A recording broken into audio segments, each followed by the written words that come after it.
Hello everyone, आपणा सर्वांचं या ठिकाणी स्वागत आहे। तर या ठिकाणी बघू शकतो तुम्ही, मी आज नवीन व्हिडिओ तुमच्यासोबत शेअर करणार आहे। तर नाश्त्यासाठी मी आज मॉर्निंगला आप्पे बनवलेले आहेत। तर जे इडली डोश्याचं जे पीठ होतं त्याच्याच पिठापासून मी हे आप्पे बनवलेले आहेत।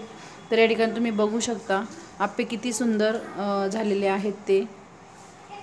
त्यानंतर हे बघा किती मस्त झालेले आहेत। आपण या ठिकाणी मी तुम्हाला दाखवते कसे फुललेले आहेत, बघू शकता। खूप मस्त असे हे आप्पे तयार झालेले आहेत। तर तुम्ही हे आप्पे केचप सोबत खाऊ शकता, खूप मस्त लागतात। व्हिडिओ जर आवडला असेल तर नक्कीच लाईक करा, शेअर करा आणि सबस्क्राईब करायला मात्र विसरू नका। थँक्यू।